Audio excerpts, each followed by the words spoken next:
कि UFS IC को reprogramming किस तरह से करते हैं। मेरे पास एक रीडमी नोट 10 की मैं प्रोग्रामिंग बताऊंगा किस तरह से करनी है। तो मैं यहाँ पर सबसे पहले आइडेंटिफाई करता हूँ। जैसे मैं यहाँ पर आइडेंटिफाई करूँगा, यहाँ पर एंड्रॉयड इन्फॉर्मेशन दिखाएगा और ये ऑटोमेटिक बैकअप ले लेगा। अगर यूएफएस आईसी स्लो हो गई है जिसकी वजह से बैकअप सही से ले नहीं पा रहा है और बार बार पावर डाउन हो रहा है, तो ऐसे में हमें एंड्रॉयड इन्फॉर्मेशन और ऑटो पार्टीशन बैकअप को हमें अनटिक करना पड़ता है। तो यहाँ पर आप देख सकते हैं यूएफएस आईसी कनेक्ट हो चुकी है और ये अभी फिलहाल तो नॉर्मल काम कर रही है क्योंकि ये नॉर्मल प्रोग्राम करके मैंने लाया हूँ। ये किसी दूसरे मदरबोर्ड की यूएफएस आईसी है, मैंने सिर्फ सिखाने के लिए, बताने के लिए इसको प्रोग्रामिंग करके लाया हूँ। अगर मान लो इस तरह से रीड नहीं हो रहा है और इसके पार्टीशन बैकअप रीड नहीं हो रहा है, बार बार पावर डाउन हो रहा है, ऐसी कंडीशन में आपको एंड्रॉयड इन्फॉर्मेशन जो दिखाता है इसको अनटिक करना। हम यहाँ पे सेटिंग के ऑप्शन पर जाएंगे, ठीक है। यहाँ पर सॉफ्टवेयर पे आएंगे, यहाँ पर आप देख सकते हैं रीड एंड्रॉयड इन्फॉर्मेशन, इसको अनटिक कर देना है। एंड्रॉयड सिक्योरिटी पार्टीशन बैकअप, इसको भी अनटिक कर देना है। जिससे क्या होगा, बैकअप जो होता है ये लेगा नहीं, ठीक है। जैसे कि यहाँ पर ये ऑटोमेटिक बैकअप हो चुका है, ये बैकअप नहीं लेगा, ठीक है। लेकिन ये जब स्लो हो जाती है, यूएफएस जब स्लो हो जाती है तब हमें ऐसा करना पड़ता है। या कोई दिक्कत अगर है तो हम इसको रीप्रोग्रामिंग कैसे करेंगे वो आज हम इस वीडियो में बात करेंगे। तो यहाँ पर अभी जैसे हो गया, आपने जैसे ऑटो बैकअप को अनटिक करके रखा है तो आपके पास बैकअप नहीं है, तो हम क्या करेंगे, यहाँ पर जो ये बैकअप का ऑप्शन है इसके ऊपर हम क्लिक करेंगे, ठीक है। फिलहाल यूएफएस आईसी का आरपीएम भी क्लीन नहीं होता, आरपीएम भी हम क्लीन नहीं कर सकते और ना ही यूएफएस आईसी रिप्लेस कर सकते हैं। किसी मदरबोर्ड की यूएफएस आईसी अगर हम रिप्लेस कर देंगे तो फ़ोन ऑन नहीं होगा क्योंकि उसमें आरपीएम भी डाटा अवेलेबल होता है, जिसकी वजह से उसमें दूसरा यूएफएस आईसी काम नहीं करता, ठीक है। इस बात का ध्यान रखना। तो हम उसी पुरानी यूएफएस आईसी को रीप्रोग्रामिंग कर सकते हैं, जो उसमें पहले से लगी थी उसी को रीप्रोग्रामिंग करना है। तो हम क्या करेंगे, बैकअप के ऊपर क्लिक करते हैं। यहाँ पर हम अपने इच्छा अनुसार कोई भी फोल्डर यहाँ पर चॉइस कर सकते हैं, ठीक है। जो हमें फोल्डर याद रहेगा, हम जहाँ सेव करना चाहते हैं वहाँ पर। अगर ऑटो बैकअप आपने नहीं लिया है ऐसी कंडीशन में, यहाँ पर मैं सेव कर दूंगा और यहाँ पर सारा सिक्योरिटी बैकअप रीड हो गया, ठीक है। हम इसको दोबारा से राइट कर सकते हैं। जो फार्मूला होता है, जैसे हम सॉफ्टवेयर को फ्लैश करेंगे तो सॉफ्टवेयर जैसी तरह से हम फ्लैश करते हैं फ्लैश 64 से, वैसे ही इसको भी हम फ्लैश कर सकते हैं। तो ये हो गया बैकअप। अब हमारा जो ऑटोमेटिक फ्लैश 64 ने जो बैकअप लिया है वो बैकअप कहाँ पर सेव होता है वो मैं आपको दिखाऊंगा। यहाँ पर हमें सी ड्राइव में जाना है, प्रोग्राम फाइल में जाना है। यहाँ पर आप देख सकते हैं यहाँ पर 2 फोल्डर है क्योंकि यहाँ पर मेरे पास अलग अलग 2 वर्जन इंस्टॉल है। तो मैं यहाँ पर फ्लैश 64 के नीचे वाले फोल्डर को ओपन करता हूँ, ठीक है। यहाँ पर बैकअप का फोल्डर है, यहाँ पर यूएफएस है, ये वाला दोस्तों फोल्डर है। यहाँ पर अब मैंने सिर्फ एक ही यूएफएस आईसी को कनेक्ट किया इसलिए यहाँ पर एक ही दिखा रहा है, ठीक है। एक ही फोल्डर दिखा रहा है। अब एक जैसे अगर हमने यूएफएस आईसी को कनेक्ट किया है अलग अलग मॉडल के, तो हमें इस नंबर की आईसी में और एक फोल्डर दिखेगा। अब यहाँ पर एक ही फोल्डर दिख रहा है क्योंकि यहाँ पर मैंने एक ही आईसी को कनेक्ट किया है। अगर एक ही मॉडल की आईसी अगर है तो उसमें अलग अलग फोल्डर बनेंगे। एक ही मॉडल की आईसी के अंदर, इस नंबर की आईसी के अंदर दूसरे अलग अलग फोल्डर बनेंगे। लेकिन यहाँ पर मैंने एक ही आईसी कनेक्ट किया है इसलिए एक ही दिखा रहा है। तो यहाँ पर मेरा बैकअप आ गया, ये प्रोविजन फाइल आ गई। और यहाँ पर हम सेकंड में जाएंगे तो यहाँ पर दोस्तों ये हमारा सिक्योरिटी बैकअप है, ठीक है। हम इन सिक्योरिटी बैकअप के जरिए भी हम इसको रिकॉन्फ़िगरेशन कर सकते हैं, इसका रीपार्टीशन कर सकते हैं। ये प्रोविजनिंग फाइल से तो ऑलरेडी होता ही है, वो मैं यहाँ पर अभी दिखाऊंगा। तो अभी हम क्या करेंगे, बैकअप हमने ले लिया समझ लो। बैकअप लेने के बाद हम इसको क्या करेंगे, इरेज कर देंगे। तो यहाँ पर हम डिस्क्रिप्टर में जाएंगे, यहाँ पर जाने के बाद हम कॉन्फ़िगरेशन में जाएंगे और यहाँ से हम क्या करेंगे, इरेज कर देंगे। इरेज करने से क्या होगा, यहाँ पर लून पार्टीशन डिलीट नहीं होंगे, लेकिन यहाँ पर सिर्फ लून पार्टीशन खाली हो जाएंगे, पूरी तरह से ब्लैंक हो जाएंगे। लून पार्टीशन के अंदर जो पार्टीशन बने रहते हैं, जीपीटी पार्टीशन बने रहते हैं, वो पार्टीशन डिलीट हो जाएंगे। मान लो किसी बिल्डिंग के ऊपर 2 मंजिली के ऊपर 15 कमरे हैं, तो वो 15 कमरे हमने गिरा दिए पूरे और वहाँ पर सिर्फ अब एक ही हॉल बचा हुआ है, पूरा एक ही हॉल दिख रहा है, ठीक है। आप देख सकते हैं यहाँ पर पूरे पार्टीशन अब डिलीट हो गए हैं, ठीक है। यहाँ पर लून पूरी तरह से खाली हो चुके हैं। एक तरीका हो गया। दूसरा तरीका, अब मान लो हमने फैक्ट्री रीसेट कर दिया, तो अब क्या होगा, यहाँ पर सभी के सभी लोन डिलीट हो जाएंगे और यहाँ पर सिर्फ 60 GB का लोन 0 ही पार्टीशन दिखाएगा।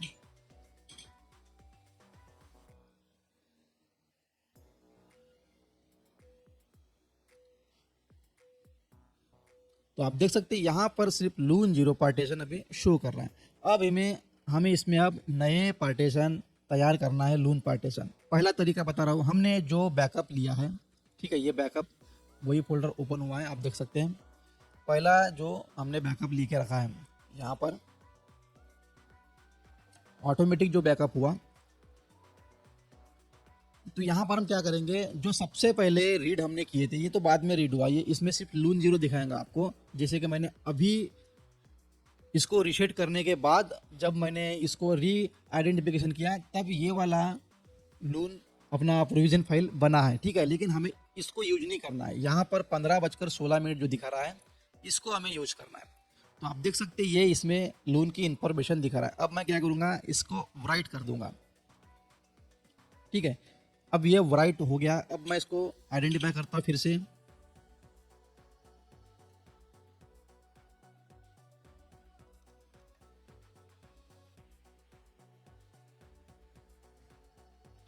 तो एक तरीका हो गया लून तैयार करने का, ठीक है। ये एक तरीका हो गया लून तैयार करने का अगर हमारे पास बैकअप है तो। लेकिन हमारे पास अगर बैकअप नहीं है, ऐसी कंडीशन में हम क्या करेंगे, तो ऐसी कंडीशन में हमारे पास फ्लैश फाइल होना जरूरी है, ठीक है। मैं यहाँ पर फ्लैश फाइल डाउनलोड कर रहा हूँ। ये फ्लैश फाइल अगर हमारे पास है तो हम इससे भी रिकॉन्फ़िगरेशन कर सकते हैं, ठीक है। यहाँ पर हमारे तो पार्टीशन तैयार हो गए हैं। अब हम इसका जीपीटी भी क्रिएट कर सकते हैं, लेकिन मैं पहले इसका फ्लैश फाइल डाउनलोड करता हूँ और उसके जरिए कर दिखाऊंगा। यहाँ पर अगर हमारे पास लून पार्टीशन है, जैसे कि हमारे पास बैकअप लिया हुआ है, मान लो मेरे पास बैकअप है, यहाँ पर मैं आपको बैकअप दिखाता हूँ। हम बैकअप के जरिए भी इसका जीपीटी क्रिएट कर सकते हैं, ठीक है। बैकअप के जरिए जीपीटी क्रिएट कैसे करना है, अगर बैकअप है तो बैकअप लेना कैसे है, इजी तरीका है। यहाँ से हम बैकअप ले सकते हैं, ठीक है। ये रीड वाला ऑप्शन है। और जैसे यहाँ पर कोई पार्टीशन जो रहते हैं तो हम जैसे लून को सिलेक्ट करेंगे तो वहाँ से भी रीड हो जाता है, यहाँ से रीड होता है लून। ये काफ़ी आसान है, यहाँ से बैकअप को रीड करना कोई बहुत बड़ी बात नहीं है, हमें सिर्फ स्किप यूज़र डाटा करना है, ठीक है। बाकी बैकअप लेना कोई बहुत बड़ी बात नहीं है। लून का पार्टीशन रीड करना कोई बड़ी बात नहीं है, आसानी से हो जाता है, ये कोई बहुत बड़ा मसला नहीं है। मसला होता है रीप्रोग्रामिंग करने का, एक सही रीप्रोग्रामिंग करना काम का होता है। तो दोस्तों यहाँ पर जो जीपीटी वाला ऑप्शन है फिलहाल इसको हम छोड़ देते हैं। अब हम क्या करेंगे, यहाँ पर लून पार्टीशन सिलेक्ट करके देखते हैं, ठीक है। ये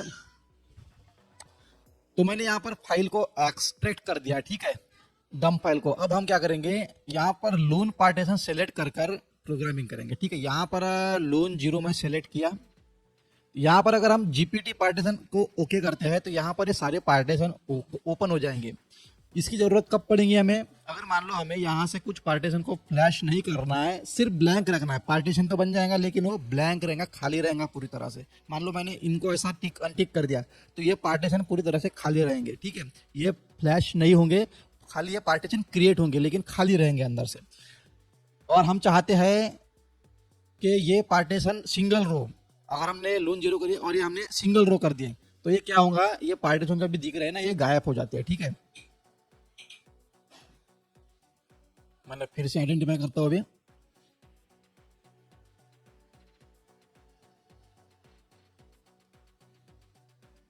ठीक है, ये पार्टीशन आ गए। अब मैं यहाँ पर क्या करूँगा, लून जीरो को सिलेक्ट करता हूँ, ये हो गया। अब मैं क्या करता हूँ, सिंगल रो करूंगा तो यहाँ पे बेकार की भेसड़ नहीं मचेंगे, यहाँ जो चिवड़ा दिखता है मनमाना वो चिवड़ा दिखना बंद हो जाएगा। यहाँ पर लून जीरो में सिलेक्ट कर देता हूँ।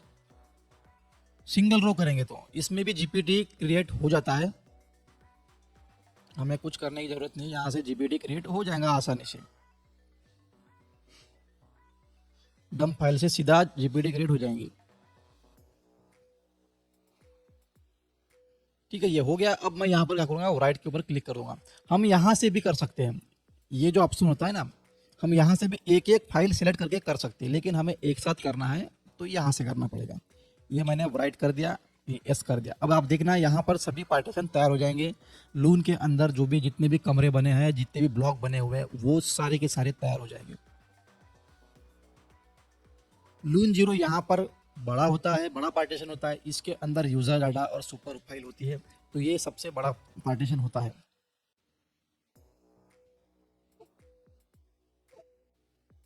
दोस्तों यहाँ पर मेरा बॉक्स डिस्कनेक्ट हो गया है अपने आप, पता नहीं क्या लफड़ा आ गया है कंप्यूटर में, ठीक है।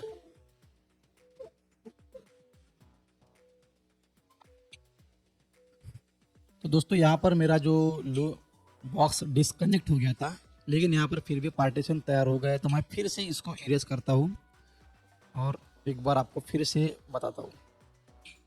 इरेज हो गया है मेरा यूएफएस फिर से। यहाँ पर एंड्रॉयड इन्फॉर्मेशन आ गई थी, क्योंकि यहाँ पर आधा से ज़्यादा लून पार्टीशन प्लस हो गया था। तो यहाँ पर मैं सेम वही करता हूँ, यहाँ पर लून 0 में सेलेक्ट कर दूंगा, सिंगल रो।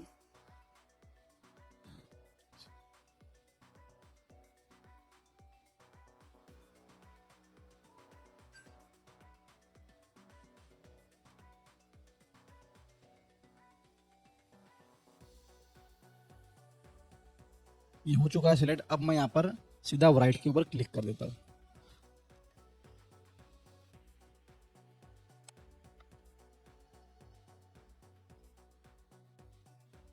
लून 0 को काफ़ी समय लगता है जाने में, बाकी सब पार्टीशन काफ़ी फास्ट हो जाते हैं। आप देख सकते हैं ये पूरे अभी फास्ट हो रहे हैं। लून 0 में काफ़ी ज़्यादा डाटा होता है, जिसकी वजह से समय लग जाता है।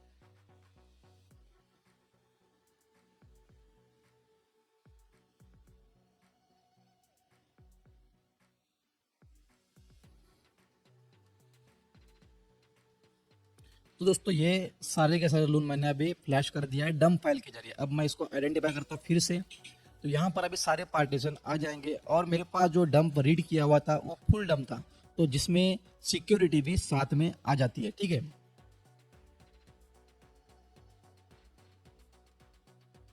तो आप देख सकते हैं सारे पार्टीशन बन गए हैं। लेकिन अगर हमारे पास डंप फाइल नहीं है, तब क्या करेंगे? तब हम क्या करेंगे?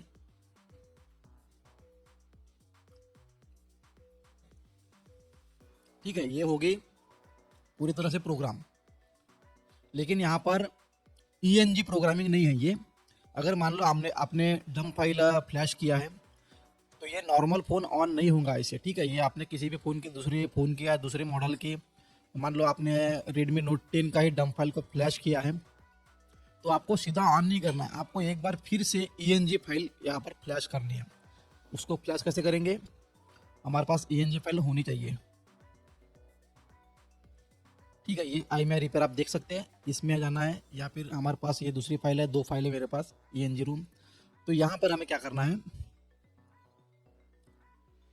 प्रोग्राम 0 को सिलेक्ट कर देना है, ठीक है। ये लोड हो गया है और हमें सीधा फ्लैश कर देना है।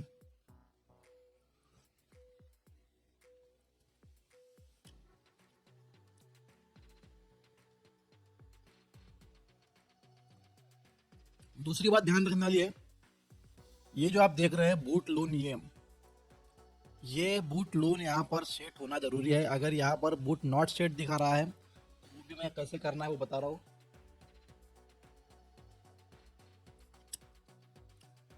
और यहाँ पे राइट सक्सेस आना चाहिए हर चीज। आप देख सकते हैं इसमें राइट सक्सेस आ रहा है, ठीक है। ओवरराइट नहीं आना चाहिए। अगर ओवरराइट आ रहा है, इसका मतलब ये है कि हमारे जो ब्लॉक साइज जो पार्टीशन बने हैं, ये पार्टीशन सही से नहीं बने हैं, जिसकी वजह से ओवरराइट दिखा रहा है। यानी छोटे बड़े पार्टीशन बन जाते हैं, तब ये ओवरराइट दिखाता है, ठीक है। अब यहाँ पर कोई भी ओवरराइट नहीं दिखा रहा है। अब यहाँ पर जैसे बूट नॉट सेट अगर दिखा रहा है, तो हमें क्या करना है? ए बी के ऊपर क्लिक करना है, यहाँ पर यस कर देना है, और ए के ऊपर क्लिक करके हमें ऐसा बूट सेट कर देना है। अगर नहीं है ऐसी कंडीशन में,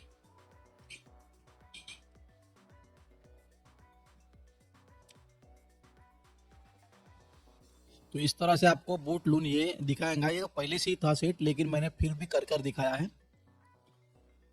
अब हमने यहाँ पर ईएनजी फाइल को फ्लैश किया है, ठीक है। अब आप देख सकते हैं यहाँ पर कुछ चीजें बदल चुकी है।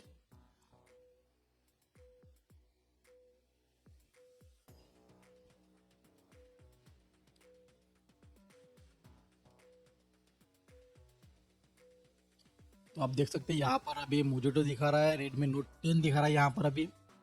और हम अभी सबसे नीचे जाएंगे, ईएनजी फ्लैश करने के बाद क्या दिखा रहा है? ईएनजी फ्लैश करने के बाद यहाँ पे सनी दिखा रहा है, ठीक है। यानी यहाँ पर अभी ईएनजी फ्लैश हो चुकी है। अब ये फ़ोन ईएनजी मोड के ऊपर ऑन होगा, और मान लो आपके पास सिक्योरिटी डाटा नहीं था, तो आप इसका IMEI नंबर रीड कर सकते हैं। ENG फ्लैश होने के बाद आप नॉर्मल फ़ोन ऑन कर दो और फास्ट बूट मोड के जरिए फ्लैश कर दो। ये तरीका हो गया एक दूसरा डंप फाइल के साथ में, ठीक है।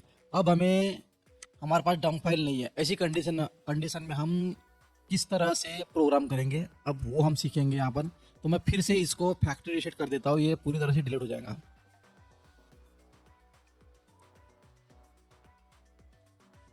अब मान लो हमारे पास ना कोई बैकअप है ना प्रोविजनिंग फाइल है, तो ऐसे में हम पार्टीशन किस तरह से तैयार करेंगे, लून पार्टीशन हम तैयार कैसे करेंगे वो अभी मैं आपको बताऊंगा। फ्लैश फाइल के जरिए हमें किस तरह से करना है। अब आप देख सकते हैं यहाँ पर बूट पार्टीशन नॉट सेट दिखा रहा है, ठीक है, और ये लून 0 आ गया। अब हमें फ्लैश फाइल के जरिए यहाँ पर लून पार्टीशन को लाना है।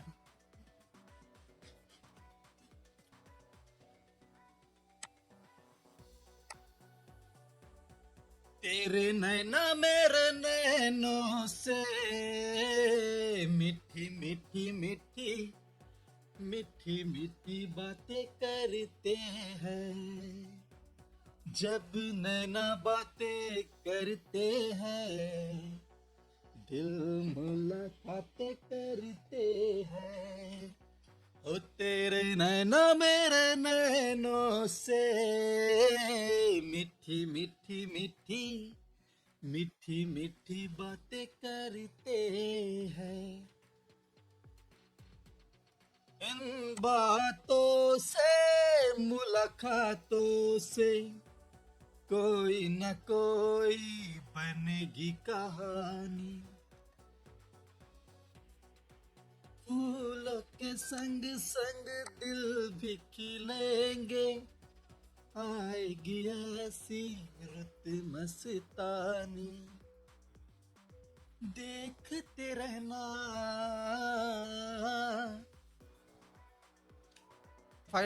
ये फाइल डाउनलोड हो चुकी है। अब मैं इसको एक्सट्रैक्ट करता हूँ डेस्कटॉप के ऊपर।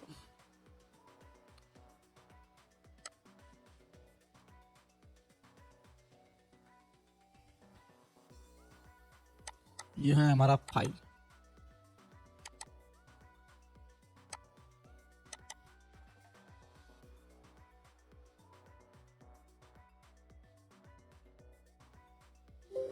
तो दोस्तों ये फाइल हो गए एक्सट्रैक्ट, ठीक है। एक अलग अलग तरीके मैं आपको यहाँ पर दिखा रहा हूँ कि किस तरह से हम प्रोग्राम कर सकते हैं। अब यहाँ पर लून 0 है, ठीक है, यहाँ पर कोई भी पार्टीशन तैयार नहीं है, ठीक है। अब मैं फिर से फोल्डर के आइकन के ऊपर क्लिक करता हूँ, ओपन करता हूँ, ठीक है। मैं यहाँ से बाहर निकल जाता हूँ। ये ENG फाइल से भी आप कर सकते हैं, लेकिन ये सही से रिकॉन्फ़िगरेशन नहीं होता है, ठीक है, ENG फाइल से। बाकी मॉडल का हो सकता है लेकिन रेडमी नोट 10 का नहीं होता। तो यहाँ पर मैं चला गया फाइल, अभी अभी ये फिलहाल इमेज फोल्डर खाली दिखा रहा है। मोजिटो का मैंने फ्लैश फाइल डाउनलोड किया था। अब मैं यहाँ पर क्या करूँगा, फाइल ऑफ टाइप के ऊपर जाऊँगा और यहाँ पर प्रोग्राम XML फाइल को सेलेक्ट करूँगा, ठीक है। जैसे मैंने यहाँ पर सेलेक्ट किया, यहाँ पर प्रोग्राम 0 से लेके प्रोग्राम 5 तक के XML फाइल यहाँ पर दिखाना शुरू कर दिया है। अब मैं यहाँ पर क्या करूँगा, प्रोग्राम 0 को सेलेक्ट कर देता हूँ, ठीक है। आप देख सकते हैं लून 1 0, लून 2, लून 3, लून 4 और लून 5 ये सब यहाँ पर पार्टीशन दिखाना शुरू कर दिया। अब यहाँ पर आप देख सकते हैं ये बोल रहा है कि यहाँ राइट के ऊपर क्लिक करो, ठीक है। ये सॉफ्टवेयर हमें खुद सिखा देता है कि हमें क्या करना है। ये मैंने क्लिक कर दिया, ठीक है, और ये सक्सेसफुल हो चुका है। रिकॉन्फ़िगरेशन डिस्क्रिप्टर वैल्यू राइट सक्सेसफुल, ठीक है, ये हो गया। अब मैं फिर से आइडेंटिफाई करके देखता हूँ।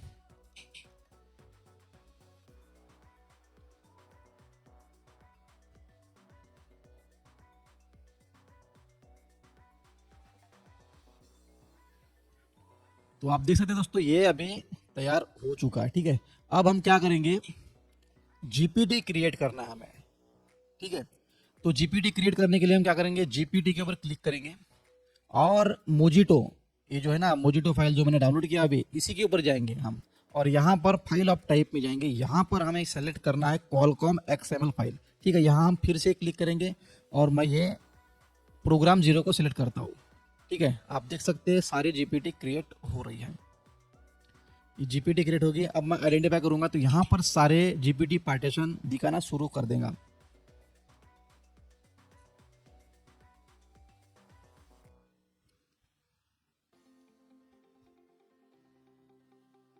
हो गया। ठीक है, ये सारे पार्टीशन तैयार हो गए। अब मैं क्या करूंगा, लून जीरो के ऊपर डबल क्लिक करूंगा और अब मैं जाऊंगा ईएनजी फाइल के ऊपर। ठीक है, मुझे अभी ईएनजी फाइल इसमें फ्लैश करनी है। मैं यहाँ फिर से XML फाइल को सिलेक्ट करूंगा, प्रोग्राम जीरो। ठीक है, ये हो गया, ये लोड हो गया। अब देखते हैं दोस्तों इसको फ्लैश करके। अब मैं यहाँ पर राइट करता हूँ, राइट यूजर डाटा यस, सभी को यस कर देना है। अब देखते हैं यहाँ पर दोस्तों सक्सेस आना चाहिए, राइट सक्सेस आना चाहिए। ठीक है,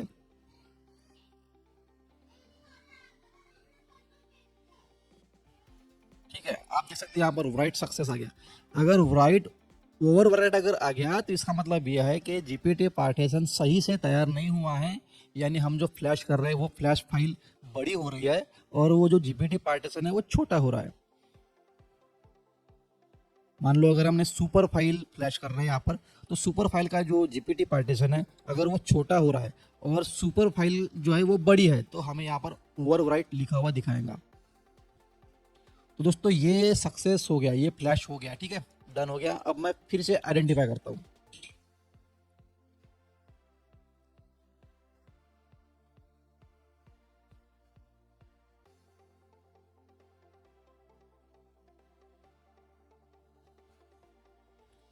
ठीक है दोस्तों, यहाँ पर ये सनी दिख रहा है, इसका मतलब यहाँ पर ईएनजी मूड पर अब ये यूएफएस ऐसी आ गई है। ठीक है, अब ये हो गया।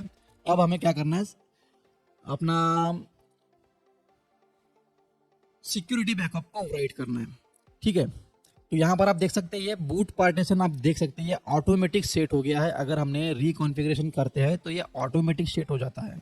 ठीक है, ये ऑटोमेटिक सेट हो गया। अगर मान लो ऑटोमेटिक सेट नहीं हुआ है तो यहाँ से हम मैनुअली कर सकते हैं। ठीक है, ये ज़रूरत नहीं है हमें करने की यहाँ पर। अब हमारे पास अगर सिक्योरिटी बैकअप हमने पहले से अगर लिया है तो हम क्या करेंगे, फिर से जैसे हमने फ्लैश फाइल को सिलेक्ट किया वैसे ही हम सिक्योरिटी बैकअप को सिलेक्ट करेंगे। यहाँ पर मैं डबल क्लिक करूँगा, मैंने यहाँ पर न्यू फोल्डर जो है यहाँ पर, वहाँ पर मैंने ये सेव करके रखा था, ये फाइल आप देख सकते हैं। यहाँ से मैं अगर सेम वही प्रोसेस है, यहाँ से अगर हम यहाँ से सिलेक्ट कर देंगे तो ये सारा सिक्योरिटी बैकअप फाइल जो है ये सिलेक्ट हो जाएगा और वही सेम प्रोसेस है जैसे हमने फ्लैश फाइल को सिलेक्ट किया और किया वैसे ही। तो मैंने क्या किया, अगर मान लो हमारे पास सिक्योरिटी बैकअप ऑटोमेटिक ले लिया था हमारे +64 बॉक्स ने। ठीक है, यहाँ पर तो मैं इसको फ्लैश कर कर आपको दिखाऊंगा। हमने मैनुअली अपने हाथों से जो रीड करके रखा था न्यू फोल्डर में, हम उसको भी फ्लैश कर सकते हैं, लेकिन यहाँ पर बैकअप जो होता है इसको भी हम डाल सकते हैं। ठीक है, यहाँ पर है जो दोस्तों हमारा बैकअप, हमारा बैकअप यहाँ पर है, आप देख सकते हैं ये। तो ये मैं सिलेक्ट कर दिया, ये सारी की सारी XML फाइल लोड हो गई है और आप देख सकते हैं जितना भी ये येलो कलर के पार्टीशन दिख रहा है ये सारे सिक्योरिटी बैकअप वाले हैं। तो आप देख सकते हैं यहाँ पर ये सब सिलेक्टेड दिखा रहा है, यानी यहाँ पर हमारा ये डाटा सिक्योरिटी वाला आ गया है। हमने जो रीड करके रखा था डेस्कटॉप के ऊपर उसको भी हम सिलेक्ट करेंगे तो सेम वही सिक्योरिटी पार्टीशन सिलेक्ट दिखाएंगा। आप देख सकते हैं मैं यहाँ पर ये कर लेता हूँ, तो ये वही पार्टीशन यहाँ पर सिलेक्ट हो गए। ठीक है, आप देख सकते हैं वही पार्टीशन सिलेक्ट हो गया है, जो येलो दिखा रहा है वो सिक्योरिटी पार्टीशन है। और हमें बस इस तरह से फ्लैश कर देना है जैसे हमने फ्लैश फाइल ENG फाइल को फ्लैश किया, बस वैसे ही। ठीक है, यहाँ पर क्या दिखा रहा है, सेक्टर ओवरफ्लो, यानी ये पार्टीशन छोटे दिखा रहा है। ठीक है, अब ये फ्लैश नहीं हो रहा है, लेकिन हमने जो ऑटो बैकअप लिया था उसको अब हम फ्लैश करके देख रहे हैं।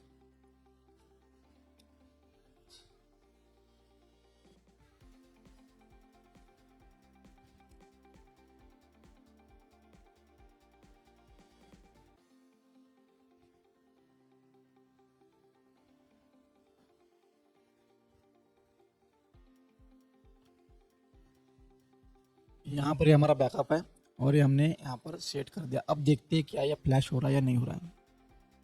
ये अभी भी फ्लैश नहीं हो रहा है। ठीक है, क्या दिखा रहा है, ओवरफ्लो दिखा रहा है, यानी ये पार्टीशन फ्लैश नहीं हो रहे। अब हम क्या करेंगे, मैं इसको इरेज कर देता हूँ।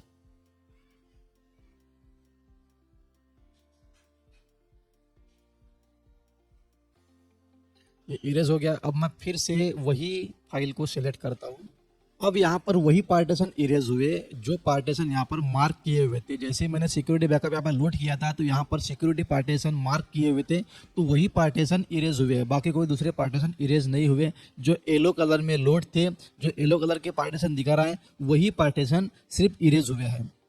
फाइल सेलेक्ट नहीं हो रहा है, मैं फिर से इसको आइडेंटिफाई करता हूँ।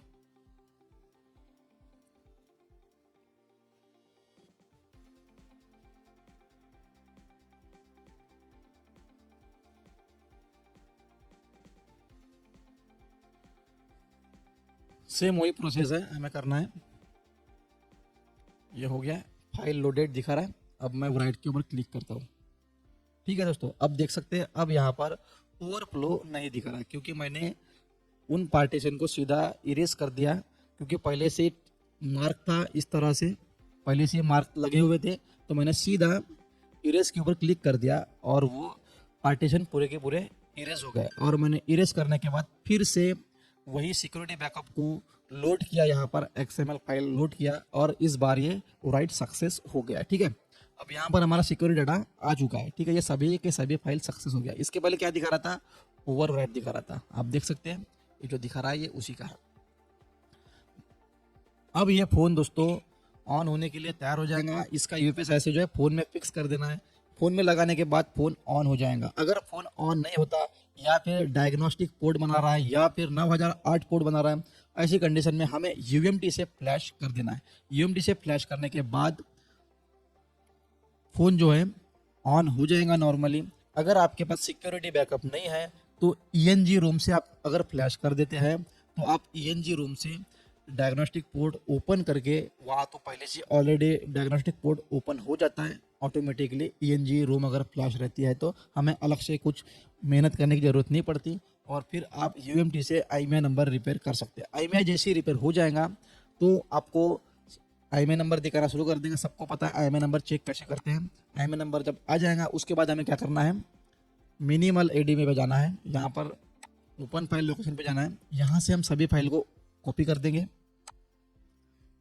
और जहाँ हमारा रूम है, फ्लैश फाइल है ग्लोबल वर्जन, ठीक है, यहाँ हमें पेस्ट कर देना है और फिर फ़ोन को फास्ट बूट मोड पर कनेक्ट करना है और यहाँ से सीधा सिंपल फ्लैश ऑल को ओपन कर देना है और हमारा फ़ोन फ्लैशिंग स्टार्ट हो जाएगा। बाद में फ़ोन फ्लैश होने के बाद नॉर्मली ऑन हो जाएगा।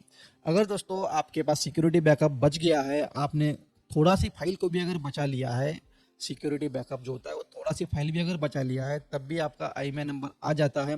और आपके पास अगर सिक्योरिटी बैकअप पहले से ही रीड किया हुआ था और +64 ने रीड करके रख लिया है तो आपको बाद में तकलीफ नहीं होंगी। आपको उसी सिक्योरिटी बैकअप को वापस से राइट कर देना है। वो राइट करने के बाद आप जब ईएनजी मोड के ऊपर फ़ोन को ऑन करेंगे तब आपको वहाँ पर आईएमआई नंबर दिखाना शुरू कर देगा। आपको अलग से आईएमआई नंबर रिपेयर करने की ज़रूरत नहीं पड़ेगी। और जब आप फास्टबूट मोड से ग्लोबल वर्जन को फ्लैश करेंगे उसके बाद आपको एनवी डाटा करप्ट भी नहीं लिखा हुआ आएगा। हाँ, अगर आप ईएनजी मोड के ऊपर फ़ोन का आईएमआई नंबर रिपेयर करते हैं तब आपको एनवी डाटा करप्ट आएगा लिखा हुआ, तो वहाँ पर 220 किलो ओम का रजिस्टर बदलना पड़ता है। और उसका वीडियो भी मैंने डाल के रखा हूँ कि वो रजिस्टर कहाँ पर लगा होता है और वहाँ पर आपको 220 किलो ओम का रजिस्टर लगा देना है, तो वो भी प्रॉब्लम निकल जाएगा। और क्वालकॉम के फ़ोन का किस तरह से यूपीएस प्रोग्राम किया जाता है उसके बारे में मैंने इस वीडियो में पूरी जानकारी दी है। सभी क्वालकॉम सीपीयू का यही फंडा होता है, रिकॉन्फ़िगरेशन करने का यही फंडा होता है। आप मीडियाटेक में भी सेम यही फंडा आजमा सकते हैं, मीडियाटेक में भी यही रूल काम करता है। ठीक है, वीडियो अच्छा लगा, जानकारी अच्छी लगी तो वीडियो को लाइक कर देना। चैनल पर अगर आप नए हो तो सब्सक्राइब कर देना और हमारे फेसबुक पेज को फॉलो करना ना भूलें। तो मिलते हैं दोस्तों ऐसी किसी नए वीडियो के साथ, तब तक कि जय हिंद, जय भारत।